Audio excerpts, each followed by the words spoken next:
Assalamualaikum warahmatullahi wabarakatuh. Alhamdulillahi rabbil alamin wa bihi nasta'in ala umur dunya waddin. Ashhadu an la ilaha illallah wahdahu la syarika lah ilahul awwalin wal akhirin wa ashhadu anna Muhammadan abduhu wa rasuluhu al-mab'uts rahmatan lil alamin. Salawatullahi wa salamuhu alaihi wa ala alihi tayyibin wa sahbihi wa man tabi'ahum bi ihsanin ila yaumiddin. Amma ba'du. Ikhwati fillah rahimakumullahu ta'ala. Alhamdulillah, segala puji bagi Allah Subhanahu wa ta'ala yang telah melimpahkan kepada kita anugerah demikian banyaknya, yang telah memberikan rahmatnya yang luas kepada semua makhluknya, memberikan hidayah kepada semua makhluknya untuk hidup di dunia ini dan untuk siap menghadapi semua ujian, semua fitnah yang Allah ujikan kepada semua manusia agar terpilah-pilah mana yang baik dan mana yang buruk, mana yang benar jujur dan mana yang dusta dan kufur. Dalam forum kita kali ini insyaallah taala saya sebenarnya ingin mengambil tema setengah.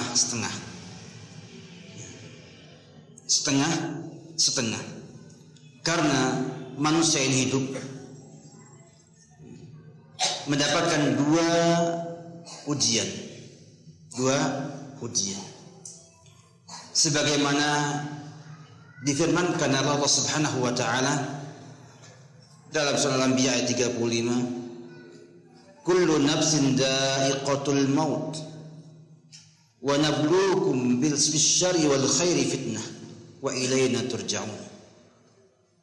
Semua jiwa itu akan mencicip kematian.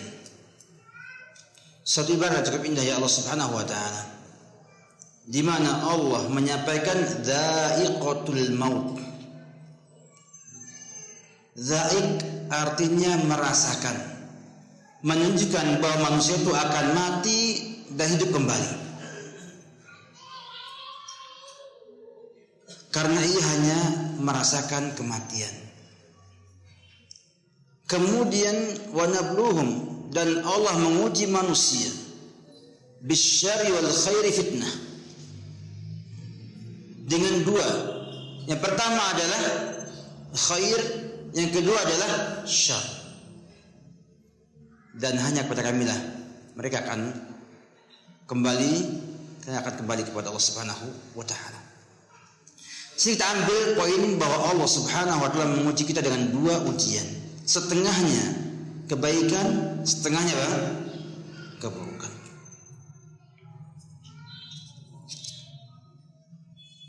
Dan ini pun dijelaskan oleh Rasulullah sallallahu alaihi wasallam, Rasul yang Allah utus untuk menjelaskan Al-Qur'an. Rasul yang Allah perintahkan untuk memberikan kepada manusia pemahaman yang benar agar mereka bisa hidup mencapai tujuan penciptaannya, beribadah kepada Allah Subhanahu wa taala. Beliau menyampaikan dalam hadis yang muttafaqun alaih, ajaban amrul mukmin, alangkah menakjubkannya urusan seorang mukmin. Inna amrahu kullahu khair, dan semua perkaranya, semua urusannya itu adalah baik. In asabathum darra, in asabathu darra, apabila menimpa seorang mukmin darra, yaitu syar, keburukan, sabara, dia bersyukur, fakana khairullah, dan itu yang terbaik baginya. Wa in asabathu sarra, apabila menimpanya sarra yaitu khair, kebaikan, syakara, dia bersyukur, fakana khairullah, maka itu lebih baik baginya. Hadis yang agung menjelaskan bagaimana sikap mukmin menghadapi fitnah, kebaikan dan keburukan. Ikhwati fillah, tentang kebaikan buruk semua tahu semua, memang relatif. Terkadang orang memandang itu syar padahal baik. Contohnya orang yang sakit, ada yang memandang sakit sebagai satu musibah, ada yang memandang sebagai satu nikmat, sehingga disyukuri. Demikian juga memiliki istri, sebagian mengatakan apa? Nikmat, yang lainnya apa? Keburukan kadang-kadang. Namun semua sepakat pada asalnya, bahwa yang baik demikian, yang buruk demikian. Yang baik pertama menyenangkan, membuat apa? Senang. Lawannya apa? Membuat sedih. Membahagiakan, lawannya apa? Menyengsarakan. Sehingga dua hal ini adalah perkara yang apa? Bertolak belakang, yang memang kadang-kadang relatif dalam memandangnya setiap jiwa, setiap mukmin. Namun yang jelas ikhwati fillah, al khairu wasyarr semua sudah paham. Semua sudah paham. Yang penting adalah bagaimana kita mampu untuk menjadi orang yang bersabar ketika dalam keadaan tertimpa musibah, tertimpa keburukan, dan syukur ketika ditimpakan apa? Ada satu faedah dari ayat tadi, bahwa ternyata Allah memberikan kebaikan dan keburukan sama-sama sebagai fitnah. Si fulan miskin, si fulan kaya, sama-sama fitnah. Sama apa?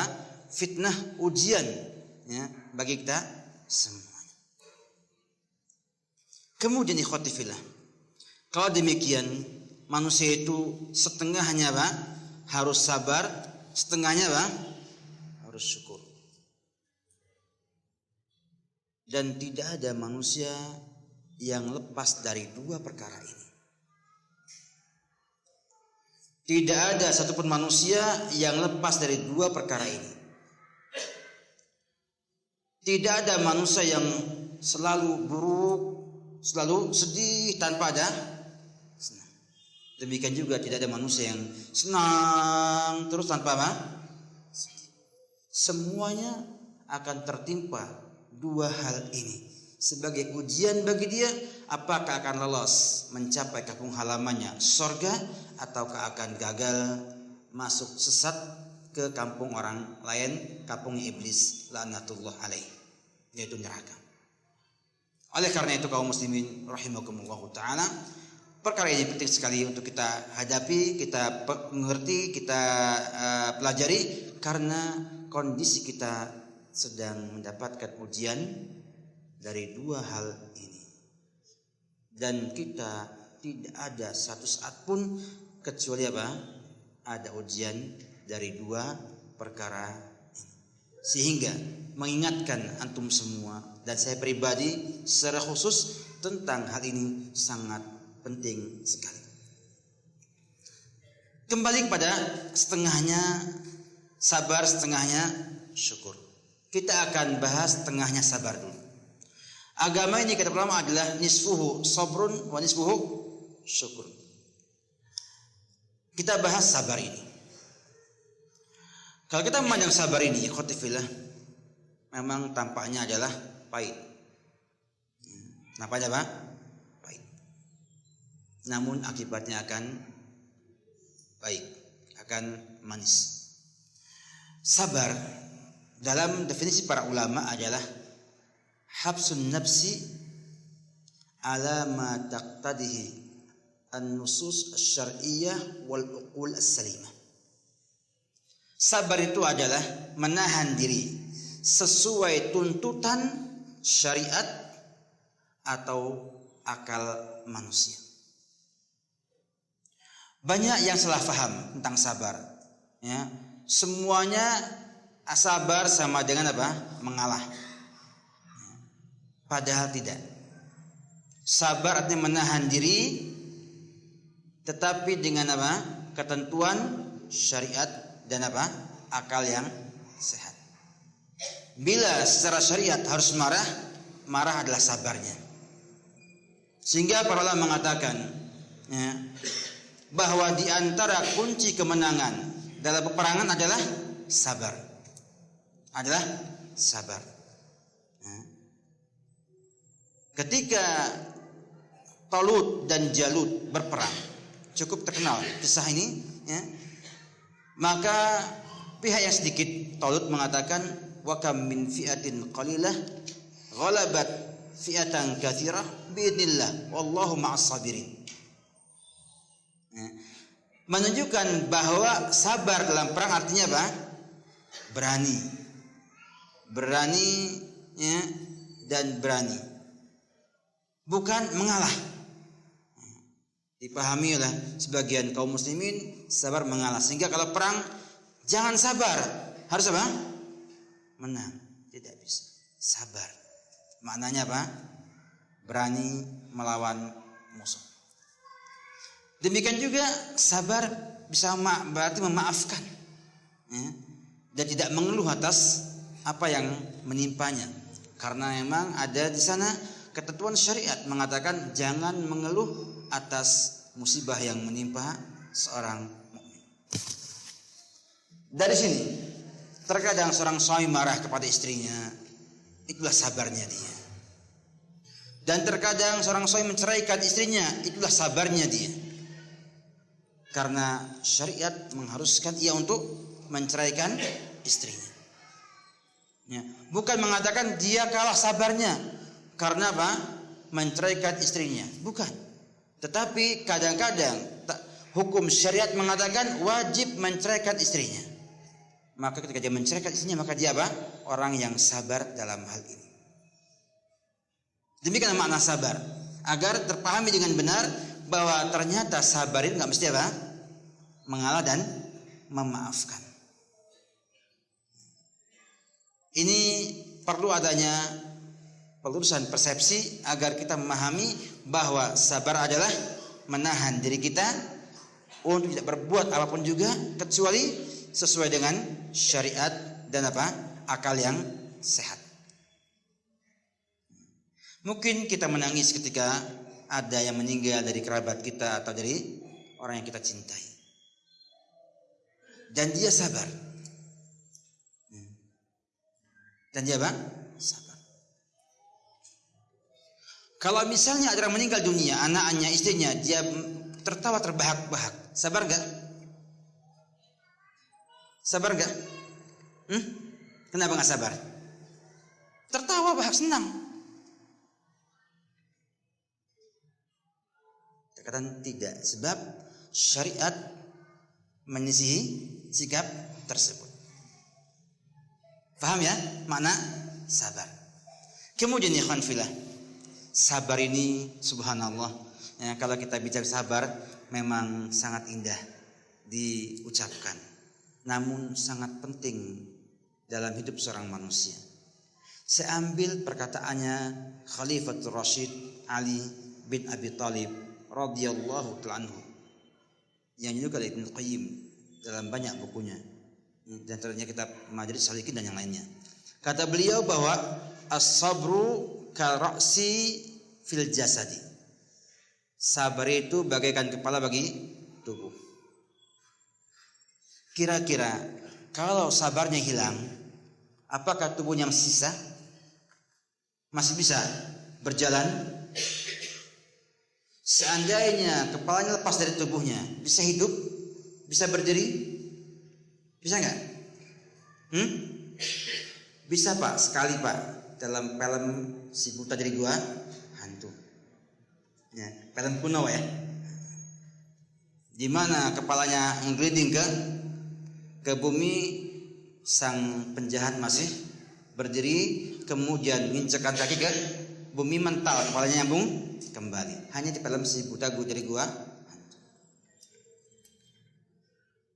Makanya hukuman yang paling ringan adalah dipenggal lehernya putus. Itu yang paling ringan, hukuman mati yang paling ringan. Ditimbang dengan ditembak dengan peluru, atau digantung dengan tali gantungan, atau dengan racun yang paling mematikan, penggal kepala adalah yang paling baik, yang paling ringan bagi sang terbunuh tersebut. Karena dengan hilangnya kepala hilang juga apa? Secepatnya kepala hilang maka hilang juga apa? Kalau demikian, kira-kira bisa tidak manusia itu lepas dari sabar? Mengatakan Ustadz, sabar ada batasnya, betul nggak? Kata ibu-ibu di atas ya, belakang ya. Ada batasnya kesabaran saya. Kira-kira kalau sabar kepala, ada nggak batasannya? Maka kita katakan sabar tanpa batas, sebatas usia yang kita miliki. Selama masih hidup harus sabar. Kalau enggak mau sabar, mati. Sebab dia adalah kepala bagi tubuh seorang manusia. Jadi demikian, saya ambilkan ucapan imam besarnya yang top di Indonesia, ya, Syekh Abdul Qadir Al-Jailani. Dalam Futuhatul Ghaib dinukil oleh Imam Ibnu Qayyim rahimahullahu taala dalam kitab Madarijus Salikin. Kata beliau, "An-nasu la budda minas sabr." Manusia itu harus punya kesabaran. Fa innahu imma fi'lun yu'maru bihi wa imma nahyun yunha anhu wa imma takdirun yasbiru anhu. Kata beliau, manusia itu ada 3 hal yang menimpa dia. Yang pertama adalah perintah yang harus dia kerjakan, dan ini butuh apa? Sabar. Yang kedua perintah larangan yang ia jauhi, maka dia apa? Butuh sabar. Yang ketiga ada takdir Allah yang menimpanya. Takdir yusibuhu wa kullun yahtaju ila sabr. Semuanya butuh sabar. Butuh sabar. Sehingga sabar ini mencakup 3 perkara. Yang pertama, sabar dalam mengamalkan perintah Allah. Ini yang berat, yang paling berat. Yang kedua, sabar dalam menjauhkan diri dari kemaksiatan. Yang ketiga, sabar menghadapi musibah. Yang paling ringan adalah yang ketiga, sabar menghadapi musibah. Kenapa demikian? Sebab manusia tidak punya hak pilih. Enggak punya hak pilih. Sehingga tidak mukmin, tidak kafir mampu untuk sabar menghadapi takdirnya dia. Yang hebat adalah ketika para ummahat, para akhwat yang gak sabar. Kenapa? Musibah. Para bapak, para ikhwan yang gak sabar kena musibah. Padahal itu sabar yang paling ringan, kata para ulama rahimahullah ta'ala, karena tidak ada peran manusia di sana. Siapa yang mau sakit sih? Gak ada. Kalau ada yang saya mau kasih kamu uang, tapi sakit dulu 5 tahun lamanya, akan mau. Nggak ada yang mau. Tetapi ketika musibah menimpanya, sakit menimpanya, maka ia sabar. Enggak sabar sama saja. Apakah kemudian kalau kita enggak sabar dengan sakit sembuh sakitnya? Enggak sembuh. Sehingga sabar yang paling ada sabar apa? Menghadapi musibah. Namun banyak kaum muslimin bahkan yang sudah ngaji pun apa? Gugur dalam sabar yang paling ringan.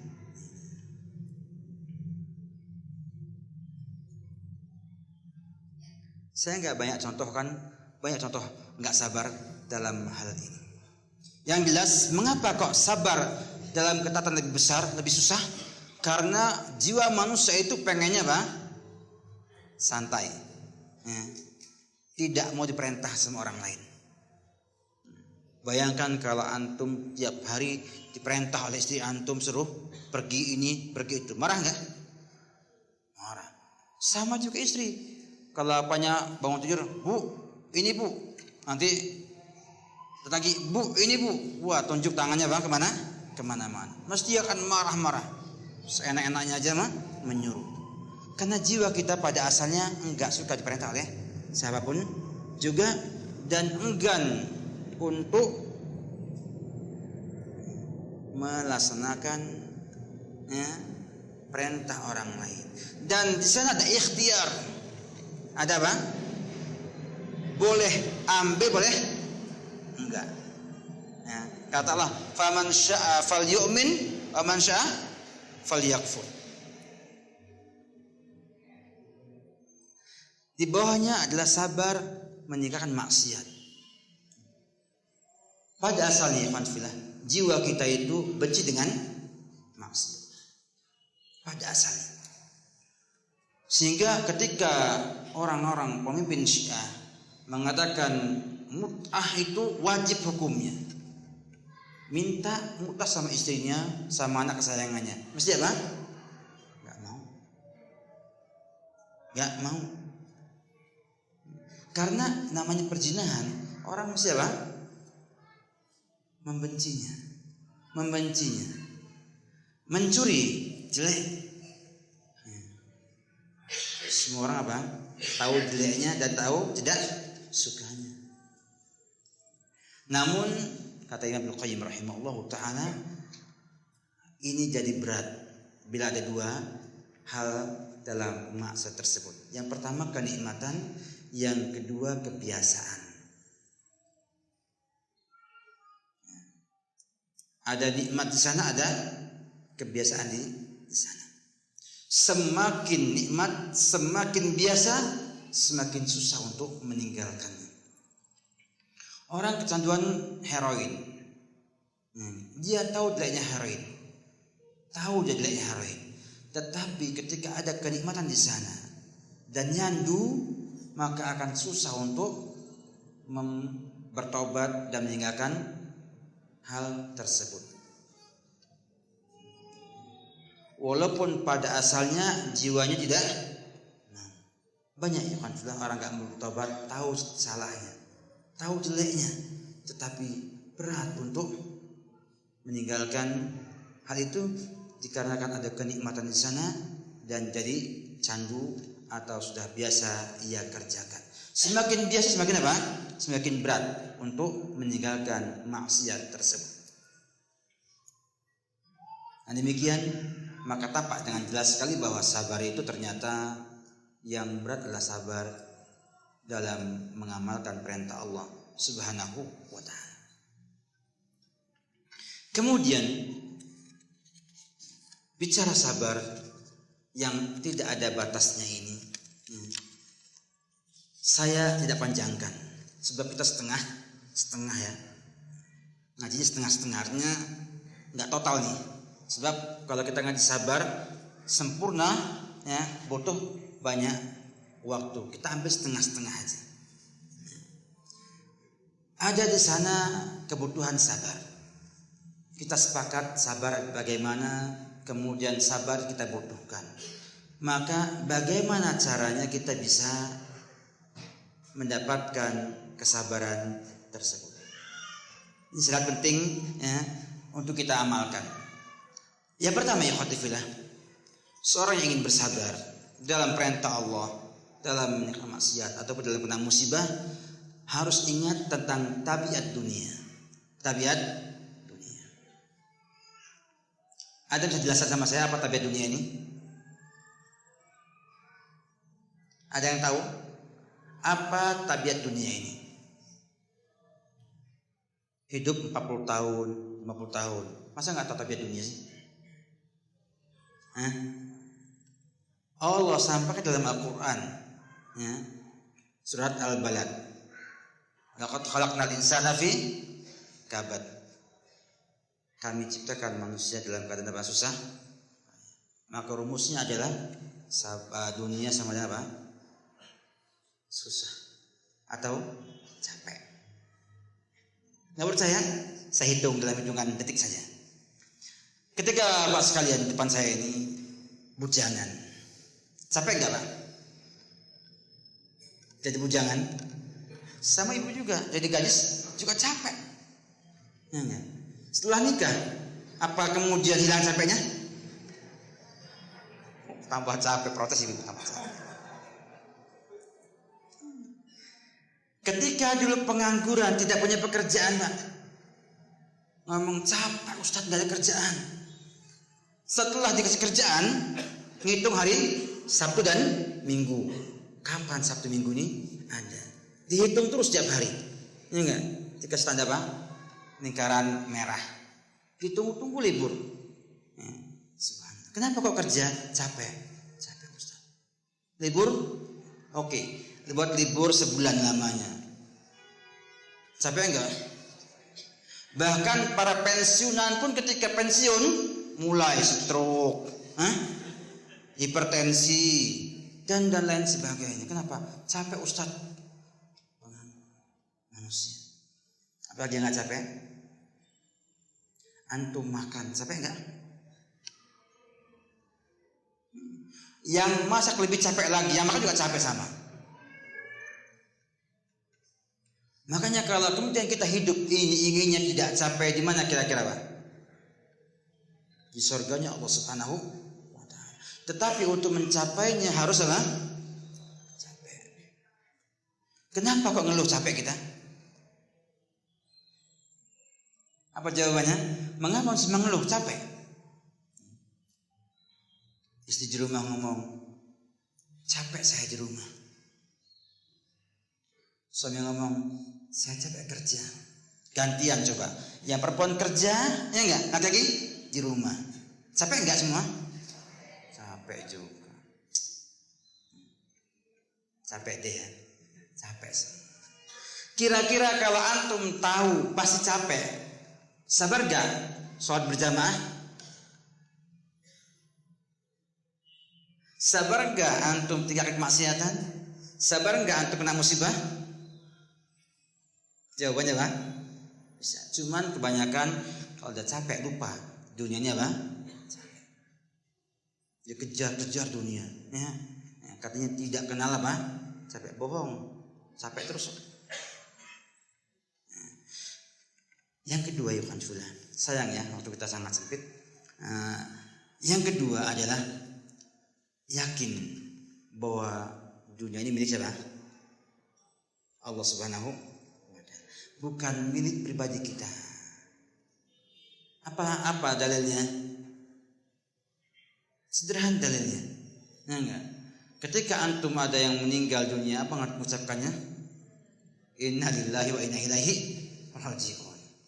Yang takziah mengatakan lillahi ma akhad wa ilahi ma ata wa kullu syai'in ajalun musamma. Indahu ajalun musamma. Menunjukkan bahwa bila ini semua milik Allah Subhanahu wa Ta'ala, dan Allah yang memberi kepada si A dan menahan dari si B. Ya. Si A subhanallah usahanya setiap kali usaha untung terus. Yang B setiap usaha rugi terus. Yang si C lagi subhanallah ya, mau apa aja mudah. Yang si D-nya susah terus. Semuanya milik Allah, Allah yang mengaturnya. Kita hidup gratis, Allah kasih apa? Nyawa dan tubuh kita. Kemudian kita pun juga pertama kali diberikan rezeki oleh Allah ketika lahir juga gratis dari ibu. Terus tidak ada bayarnya kepada Allah sampai hari kematiannya. Semuanya milik Allah dan Allah akan mencabut kembali dari kita. Kira-kira kalau antum ingin sedekah, ingat ini hartanya Allah Subhanahu wa taala. Mudah apa susah? Mudah. Tapi kalau ingat ini salah harta saya sudah susah payah Ustaz. Pagi siang malam mikir angka, kemudian mencari orang yang pas untuk mengamalkan program saya.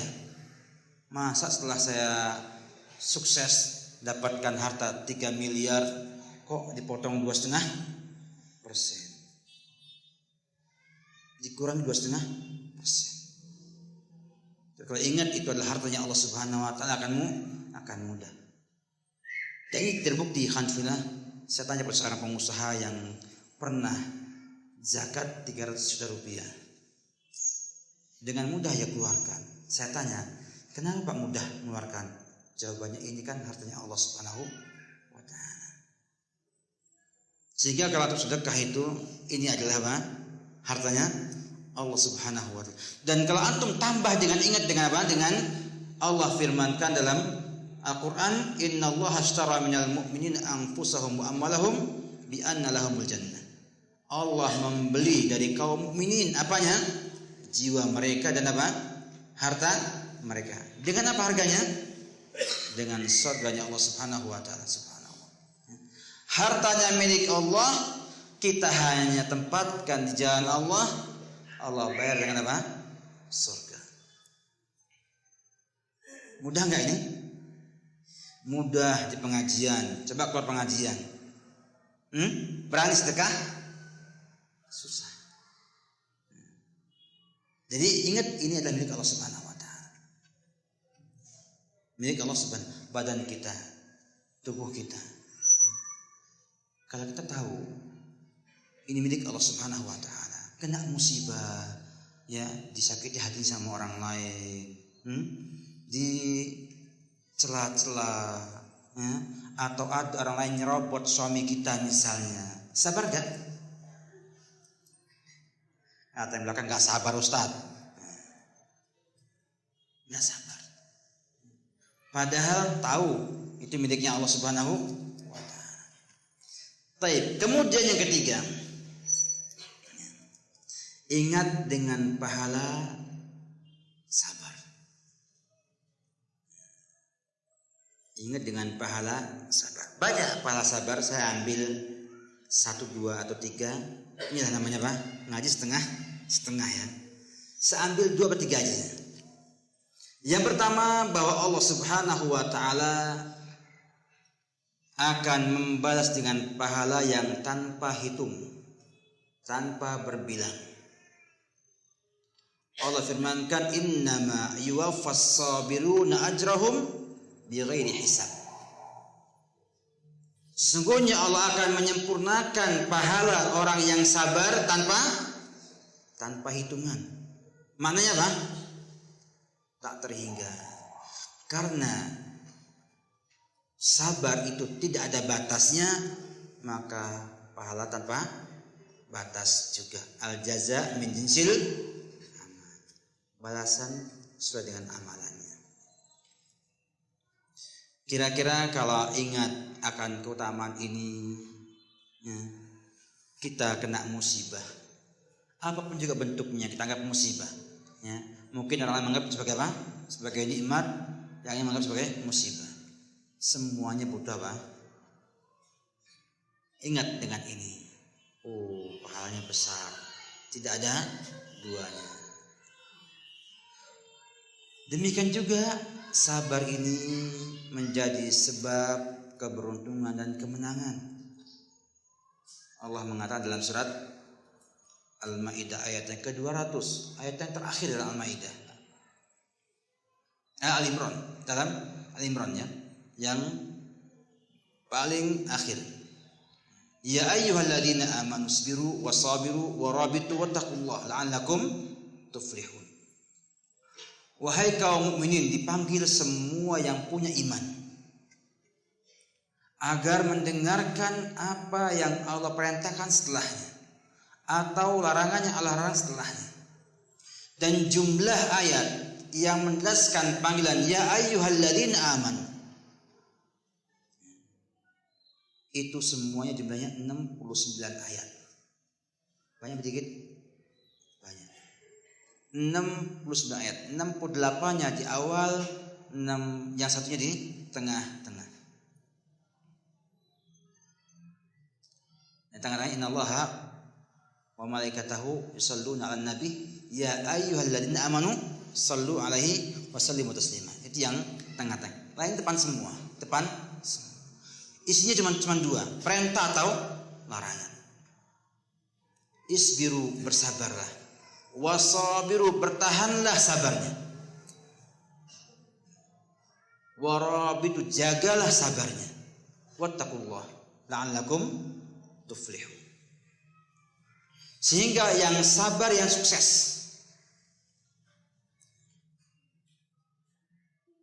Dizalimi sabar, sukses dia nanti. Tidak didapatkan di dunia, dapatkan di akhirat nanti ya, keberuntungan yang dimilikinya. Dan tidak ada orang yang sabar kecuali akan menang. Maka Nabi mengatakan inna ma'as sabri an-nasr. Bersama sabar ada kemenangan. Silakan saling sabar. Coba antum di rumah ngomong sama istri, yuk kita balapan sabar. Ya, sebab yang paling sabar yang paling menang. Kemudian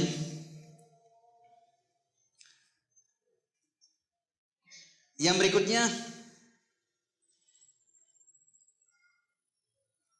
sabar ini sebab Allah menolong kita.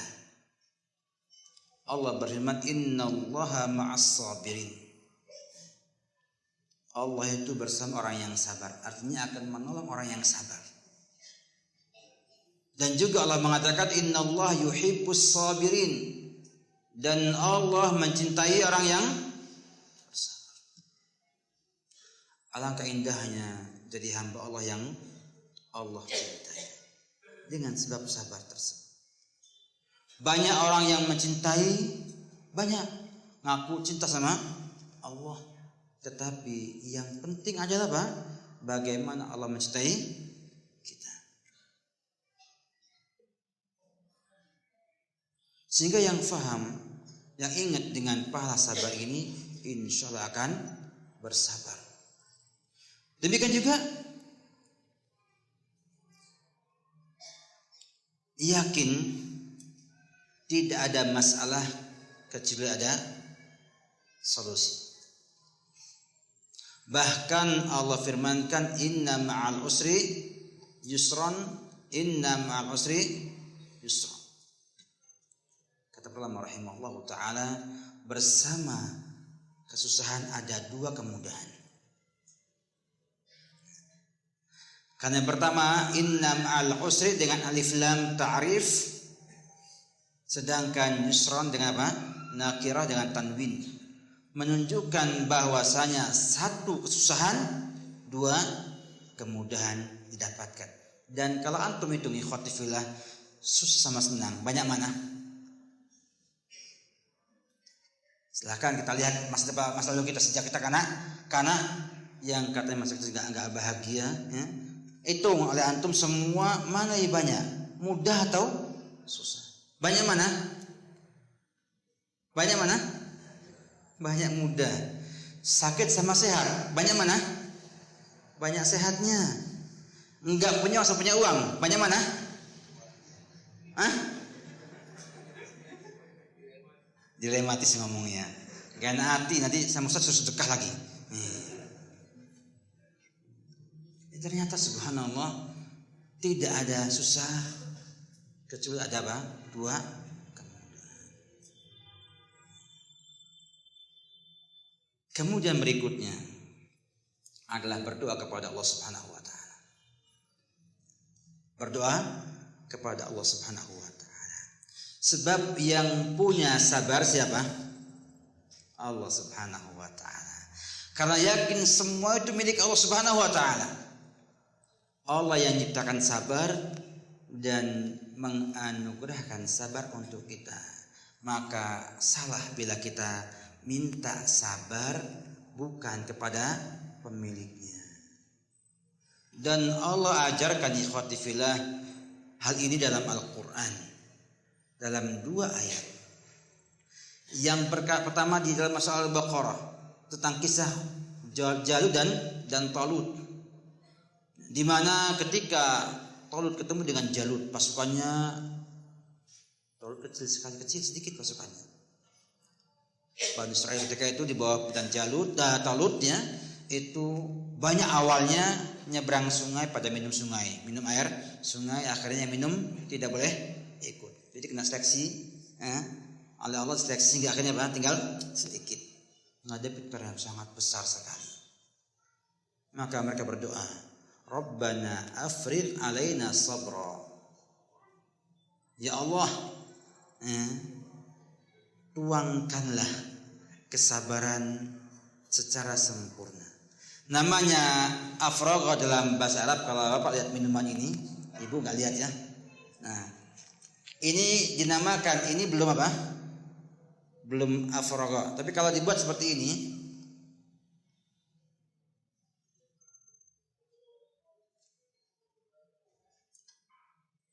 baru apa? Afragha. Artinya kalau saya tumpahkan sedikit, goyang aja, tumpah airnya. Namanya afragha. Sehingga Rabbana afrigh alaina sabr, artinya apa? Anugerahkanlah sabar yang sempurna, yang tidak ada lagi kekurangan sama sekali. Wa tsabbit aqdamana wansurna 'alal qaumil kafirin. Yang kedua, kisah tukang sihir yang kalah dengan apa?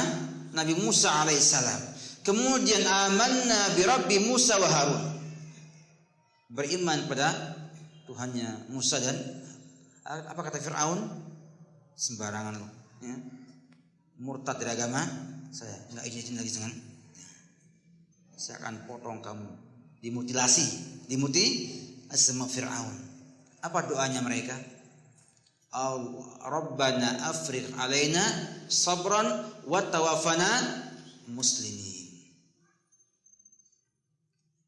Kira-kira kalau Allah Subhanahu wa taala menyampaikan 2 kali doa ini dengan lafaz yang sama, penting apa enggak penting? Penting ya. Tidak ada pengulangan dalam Al-Qur'an karena pentingnya hal tersebut. Dan disampaikan dalam 2 hal. Yang pertama peperangan, yang kita berharap akan menang. Yang kedua ketika sudah tidak punya harapan menang. Ketika Fir'aun sudah mengancam, kamu akan saya bunuh, saya mutilasi. Jangan Fir'aun. Maka minta kesabaran dan minta diwafatkan dalam keadaan Islam. Sebab fitnahnya kematian sangat apa? Berat. Tanpa kesabaran tidak bisa kita apa? Meninggal dalam keadaan muslim. Yang berikutnya ikhwati fillah adalah mengikhlaskan semuanya kepada Allah Subhanahu wa taala. Makanya nasihatnya orang kalau ada yang sedih karena disakiti orang lain atau suaminya nyakiti hatinya, Bu, yang ikhlas ya, yang ikhlas. Sebab yang dia kemudian mengikhlaskan itu kepada Allah Subhanahu wa taala akan enteng rasanya. Akan apa? Enteng. Semuanya kita serahkan kepada Allah Subhanahu wa taala, kita jadikan sebagai bentuk ibadah kepada Allah Subhanahu wa taala. Makanya sebetulnya Bapak sekalian, Ibu-ibu sekalian, disakiti orang itu adalah rezeki dari Allah Subhanahu wa taala. Kalau kita ikhlaskan untuk Allah Subhanahu wa taala. Disakiti pahalanya berlimpah. Tanpa bekerja, tanpa beramal, dapat apa? Pahalanya orang tersebut sesuai dengan kezaliman mereka. Makanya nasihat kepada ibu sekalian, bila pas suami menzalimi ibu, ingat ya, ibu dapatkan hadiah apa? Pahala. Nah, pahala. Apa yang demikian diingat ketika zalim apa? Menghapus pahalanya. Ini penting untuk kita sampaikan karena banyak sekali kejadian tidak sabar ya, padahal itu sudah pasti terjadi dan telah terjadi. Kemudian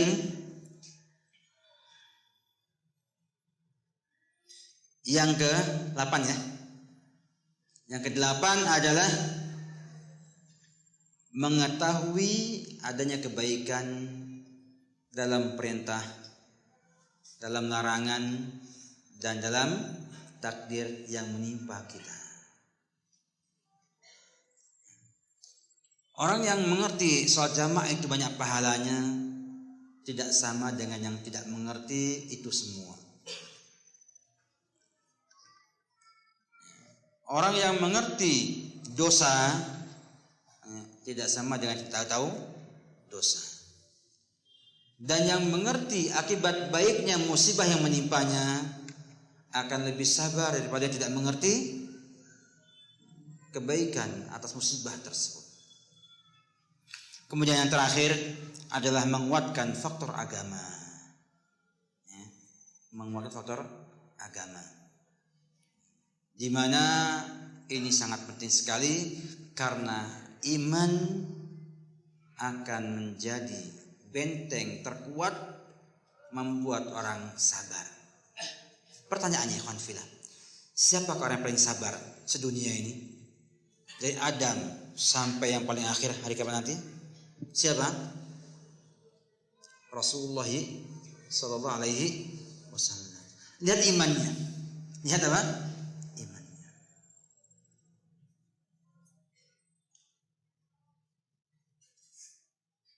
Nabi Nuh ulul azmi tapi minta apa?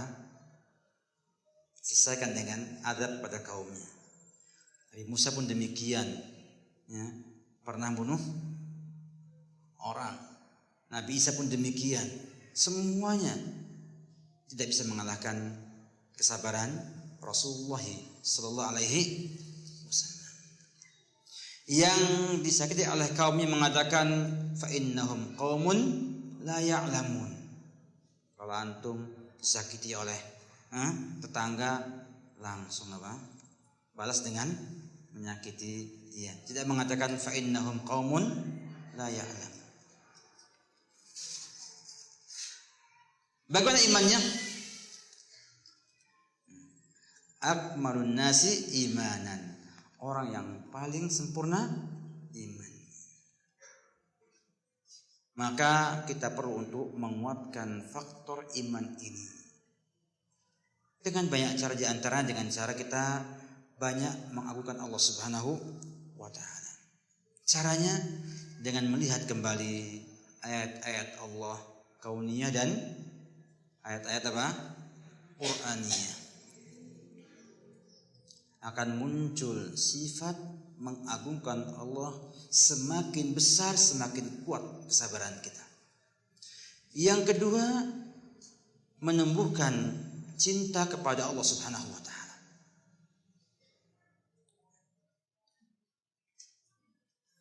Dan ini banyak caranya, dengan misalnya mengingat nikmat Allah Subhanahu wa taala, membaca kembali sifat-sifat agung Allah Subhanahu wa taala, melihat kembali ya, bagaimana kemurahan Allah kepada hamba-hambanya sehingga dikasih harta, dikasih nyawa dengan gratis, kemudian disumbangkan ke agama Islam, dibalas dengan surganya Allah Subhanahu wa taala. Sehingga muncul cinta di hati kita.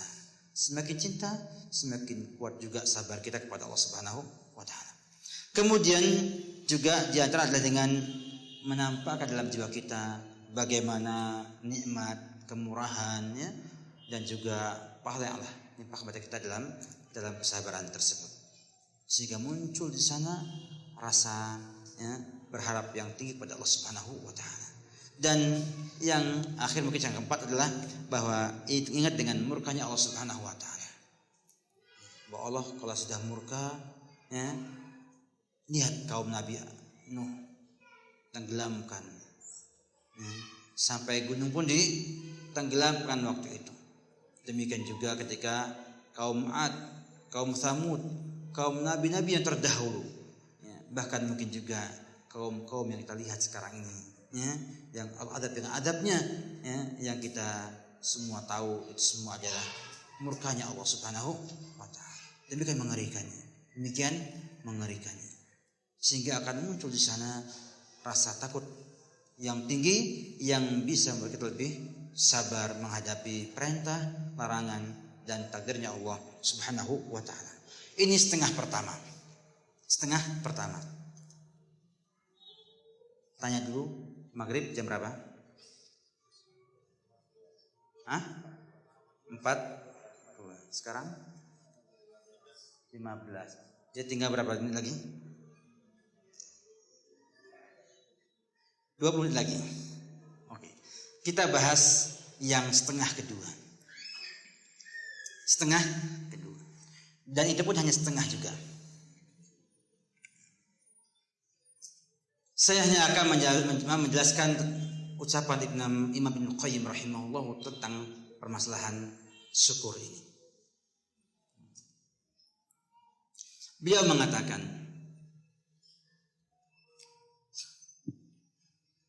wa mahiyatuhu, dan hakikatnya syukur itu adalah idharul abdi, hamba itu menampakkan ala ni'matillahi subhanahu wa ta'ala, atas nikmat Allah Subhanahu wa ta'ala,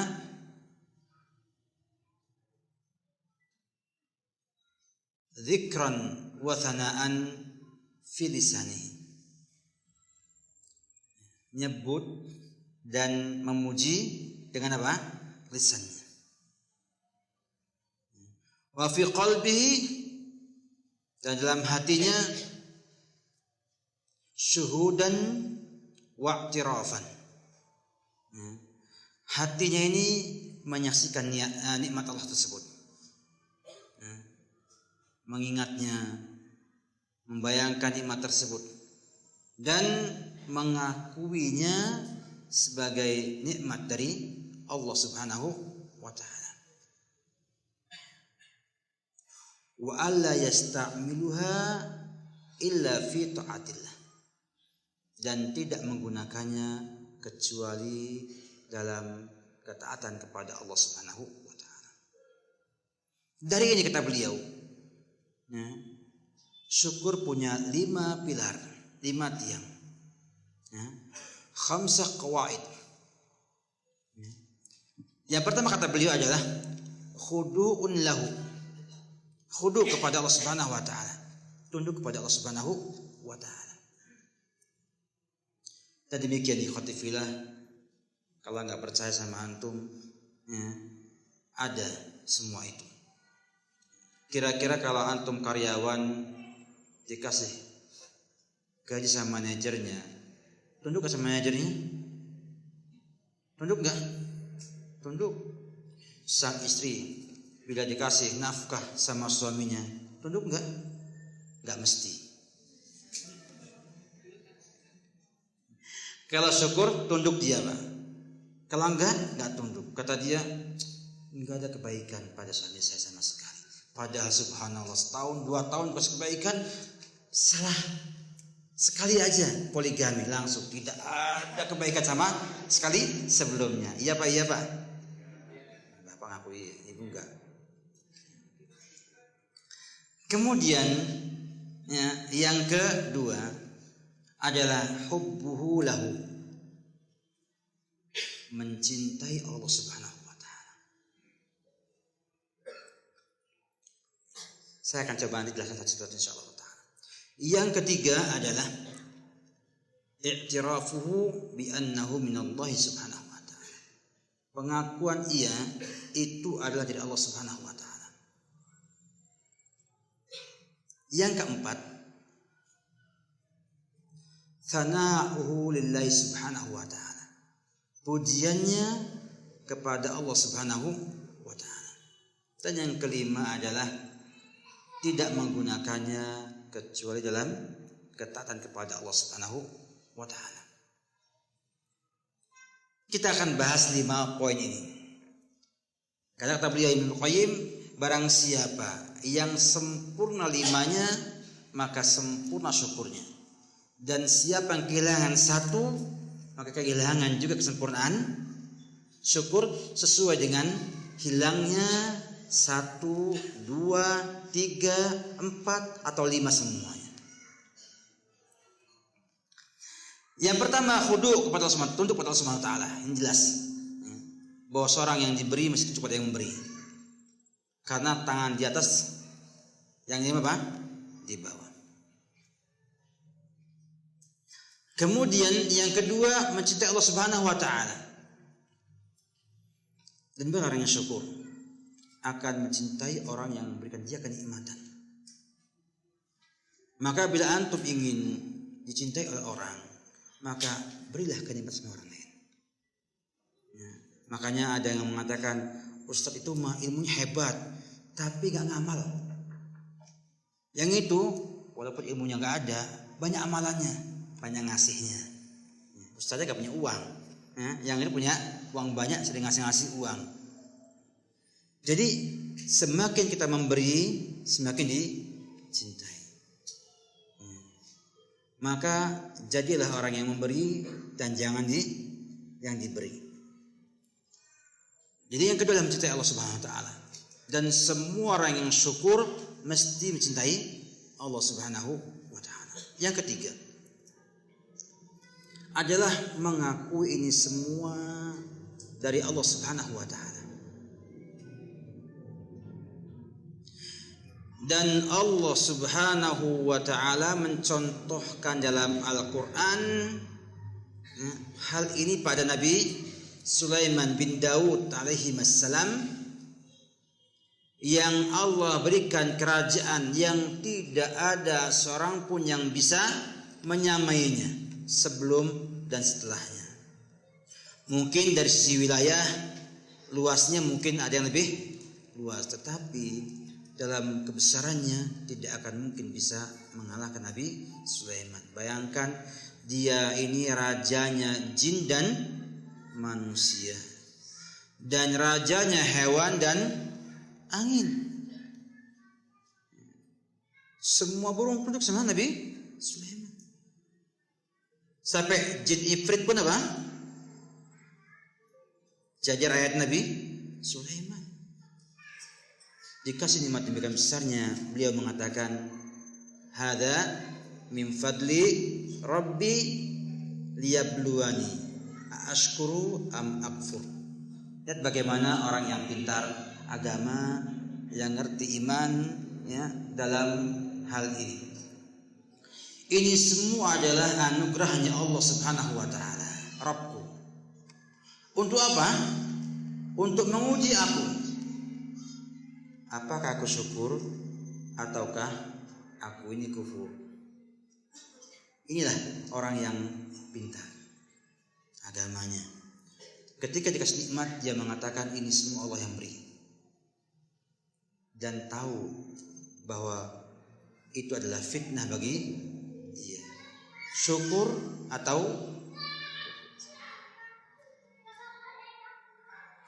apa hasilnya? Apa hasilnya? Nabi Sulaiman adalah raja yang tidak pernah ada yang demo, bahkan tidak ada yang tanya, "Wahai Nabi Sulaiman, siapakah putra mahkotamu?" Tidak ada. Sampai matinya pun tidak ada yang tahu. Berarti nikmatnya apa? Langgeng, ya, langgeng. Tidak ada yang mencoba-coba untuk mengatakan Nabi Sulaiman. Enggak berani mereka. Inilah yang kata Allah, in syakartum la azidannakum. Ada contohnya dari Allah Subhanahu wa taala. Ada lawan kebalikannya yang juga sama-sama dikasih nikmat yang besar. Namanya siapa? Qarun. Ya. Tahu Qarun? Ya. Iya, saking banyaknya hartanya di Bandung ada yang apa? Ketemu harta apa? Harta karun. Padahal di Mesir. Ya. Yang mengatakan innama utituhu an ilmin indi. Aku dapatkan ini dengan sebab apa? Ilmu yang saya miliki. Lihat bedanya dua orang ini. Apa hasilnya?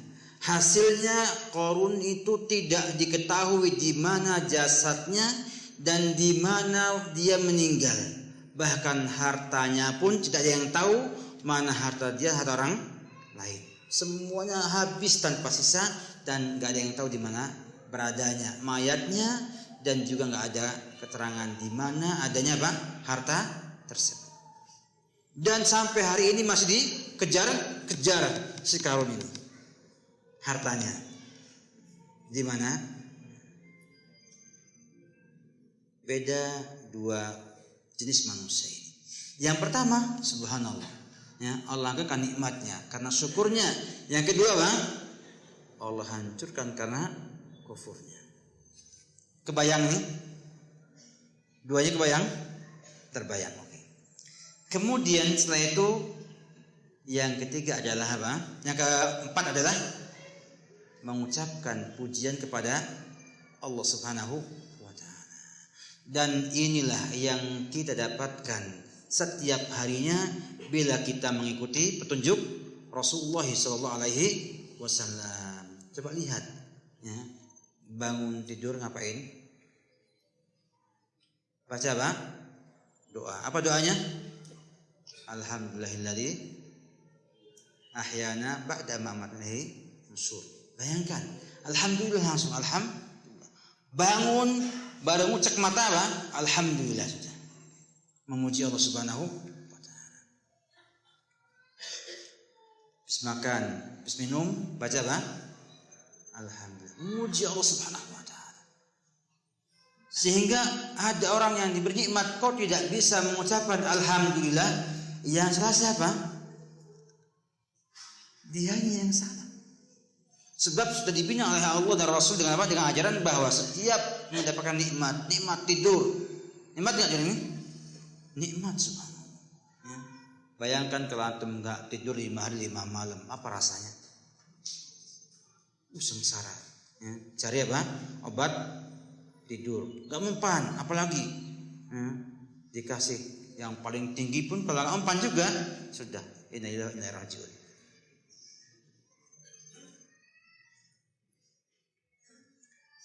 Kemudian yang terakhir adalah tidak menggunakan hal itu kecuali dalam ketaatan kepada Allah Subhanahu wa taala. Tidak menggunakan harta yang kita miliki itu kecuali apa? Untuk taat kepada Allah Subhanahu wa taala. Sehingga seorang mukmin senantiasa menghitung, uang saya ini saya keluarkan untuk apa? Kebaikan atau keburukan? Kebaikan atau keburukan? Taat atau maksiat? Terus begitu. Dalam diri seorang mukmin yang bersyukur kepada Allah Subhanahu wa taala. Sehingga ikhwati fillah, didapatkan bahwa seorang mukmin yang bersyukur adalah yang demikian. Yang ia tunduk kepada Allah Subhanahu wa taala. Kemudian cinta kepada Allah Subhanahu wa taala dan mengakui dengan hatinya bahwa ini semua adalah miliknya Allah, dari Allah Subhanahu wa taala. Dan yang berikutnya adalah memuji Allah dan menggunakan pada jalannya Allah Subhanahu wa taala. Lalu apa hubungannya setengah dengan setengah ini? Jawabannya ikhwati fillah, ternyata syukur itu adalah puncaknya kesabaran. dan tidak bisa sabar tanpa tidak bisa syukur tanpa sabar. Ternyata bahwa puncaknya sabar adalah apa? Syukur.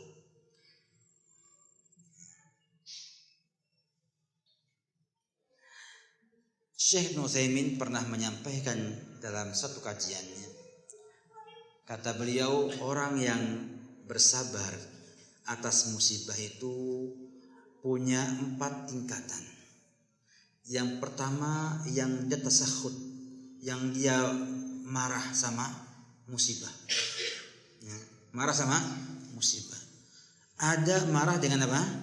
Hatinya, ada dengan apa? Lisannya, ada dengan perbuatannya. Yang tiga-tiganya ini bisa sampai pada apa? Kufur. Yang kedua adalah yang sabar, yang sabar. Maksudnya adalah bahwa ia memandang kena musibah sama tidak itu berat kena musibahnya, tetapi dia tidak pernah mengucapkan kalimat yang tidak baik, tidak pernah perasaannya apa? Mencela Allah, dan juga tidak pernah anggota tubuhnya menyisihi syariat. Dia nahan, ya, nahan untuk bersabar, walaupun ia merasakan alangkah beratnya musibah yang menimpa saya. Ini sabar. Naik yang kedua, yang ketiga, yaitu ridha dengan takdirnya Allah Subhanahu wa taala, yang ia menganggap kena musibah dengan tidak sama aja. Sama-sama apa? Ringannya. Kena musibah enggak, sama aja bagi dia.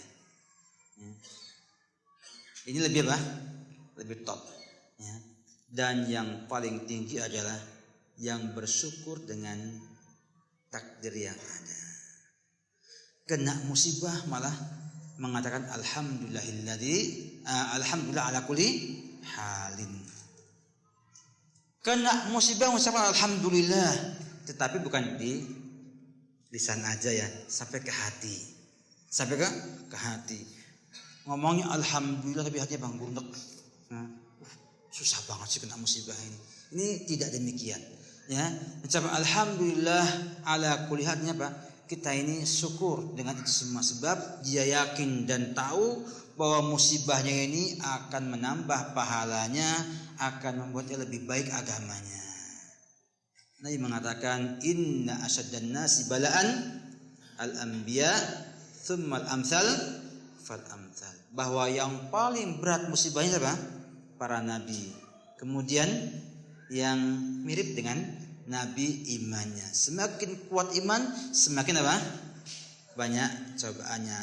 Kalau saya boleh kasih gambaran, orang naik kelapa itu semakin tinggi semakin apa? Semakin banyak terpaan anginnya. Sehingga yang mampu memahami musibah sebagai sarana untuk menaikkan upgrade iman ia lebih tinggi, maka akan mampu bersyukur kepada Allah dengan musibah yang ada.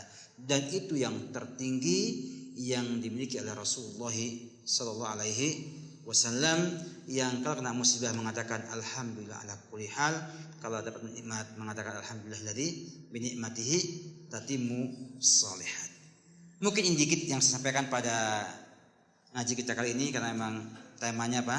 Setengah ya. Namun mudah-mudahan yang dikit bermanfaat, berfaedah bagi kita semuanya untuk mengingat kembali bahwa kita tidak mungkin lepas daripada sabar dan syukur ini, tidak mungkin lepas daripada kebaikan dan keburukan yang menimpa kita. Demikian, semoga bermanfaat. Dan ada waktu enggak? Masih.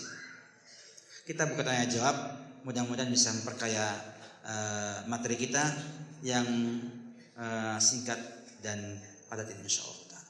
Ada pertanyaan? Boleh langsung. Waalaikumsalam warahmatullahi wabarakatuh.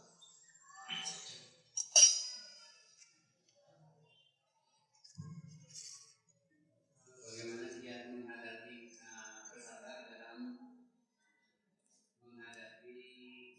pernikahan. Dalam dikatakan bahwa calon kita itu adalah yang tidak semangat dengan kita, tapi berbenturan dalam banyak benturan dan Baik, bila antum dapatkan bahwa calon istri antum, calonnya belum sudah, makanya calon atau sudah ini. Kalau calon gampang sabarnya melepasnya. Katanya Ustaz gampang banget ngomongnya, emang gampang kok ngomong. Kadung cinta, ngomong kosong itu. Cinta itu Pak, rumusnya kalau saya ngomong sama dengan butuh Pak. Enggak percaya, buktikan. Enggak. Anak bapak mau cinta sama bapak gampang, buat dia butuh sama bapak, cinta sama bapak. Itu kata Ibnu Taimiyah rahimahullah ta'ala. Sehingga ketika Allah nyampaikan cinta sama Allah, ngomong apa? Kamu saya ciptakan, kamu saya kasih rezeki, kamu saya kasih supaya butuh sama Allah Subhanahu wa ta'ala. Makanya tidak ada orang cinta Allah kalau butuh sama Allah Subhanahu wa ta'ala. Kalau sudah menikah, kadung sudah menikah, artinya dapatkan tanah kok sudah tandus. Apa ya? Banyak hamanya. Enggak. Maka petani yang cerdas, yang hebat itu enggak membuangnya. Tapi apa? Menyuburkannya. Kalau butuh pupuk kasih pupuk. Kalau butuh insektisida kasih semprot. Disemprot. Kalau sudah dikasih juga semuanya, kok juga enggak bisa subur juga, apa boleh buat. Jangan kemudian enggak sabar. Enggak. Belum nikah seru Pak ya. Seru, sudah nikah Pak? Kering. Kemudian berlanjut. Ketika bapaknya ngaji, ibunya ngaji, beda ngajinya. Ya. Maka pertama adalah bagaimana suami ini bisa, maaf Bu ya, ini rahasia suami sebenarnya. Cuma gak apa, saya buka lah. Ya. Bagaimana sang suami mampu untuk membuat sang istri cinta kepadanya. Karena rakyat yang cinta kepada pemimpinnya mesti tunduk dan mau diajak kemana maunya pemimpin tersebut. Tapi kalau pemimpinnya itu tidak diikuti sama rakyatnya, dicaci maki kayak sekarang Pak ya, dicaci maki, perintah tangkap, ya, lagi tangkap, jangan tangkap malah ditangkap. Maka jangan harap kita mampu Pak membawa istri bersama. Maka perbaikilah diri kita, insya Allah jadi petani yang ulung, yang teladan, ya, nanti mampu untuk mengelola itu semuanya. Singkat juga ya, jawabannya. Apakah bermain, mendengar lagu, musik termasuk dalam salah satu hal kemaksiatan? Jika iya, bagaimana cara kita bersabar dalam meninggalkan kemaksiatan tersebut? Saya pernah ingat Bapak Ibu sekalian, ibu saya yang di desa tidak tahu musik. Enggak tahu kan? Musik. Enggak. Begitu dengar musik, apa kata dia? Ini kok kayak nabuh gemblong. Tanya gemblong. Gemblong itu di sana kan ketan yang ditumbuk ya. Kalau itu kan nyudak, dudak, itu kan. Kata dia ini kok pusing dia. Pusing mendengar lagu seperti itu. Dan yang kalian lihat sekarang pemain musik yang ada sekarang ini, kira-kira ada nggak yang jujur banget sih? Pemain musik yang ada sekarang ini, ya, baik yang penyanyinya maupun pemusiknya, yang jujur ada nggak? Yang punya keberanian ngomong jujur? Susah. Makanya kata Ibnu Mas'ud, ya, musik ini membuat nifak di hati seseorang. Nggak percaya? Silahkan. Mana yang pandai bohong? Yang sering baca Quran atau yang sering nyanyi dan musik? Buktikan aja. Buktikan. Ya enggak? Kita ini orang yang paling gampang dibohongi. Ya enggak? Ada orang di televisi sinetron nangis, ikut nangis itu. Iya, ikut nangis. Padahal musik yang buat menangis, bukan?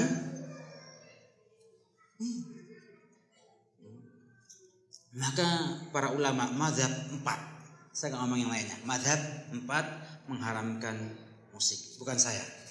Apa ulama mazhab 4, Syafi'iyah, Hanafiyah, Hambaliyah dan juga apa? Malikiyah. Semuanya mengharamkan musik. Karena banyak sekali madarat dalam hal ini. Silahkan yang mantan penggemar musik, buktikan ketika antum dengarnya Al-Quran terus sama musik terus, mana lebih indah? Jawaban di hati antum masing-masing. Bagaimana cara kita bersabar dalam hal ini? Gampang. Sabarnya apa?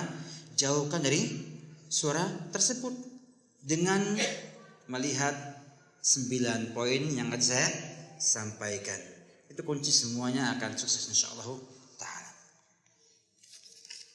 Sudah habis katanya. Ada wasitnya maksudnya Pak. Terima kasih Pak Wasit atas peringatannya. Kita cukupkan insyaallah taala yang kita sampaikan, semoga bermanfaat. Salam Muhammad wa ala alihi wa sahbihi wasallam. Bila ada benarnya dari Allah Subhanahu wa taala dan dari saya pribadi, dan mohon maaf sekarang ada. Assalamualaikum warahmatullahi wabarakatuh.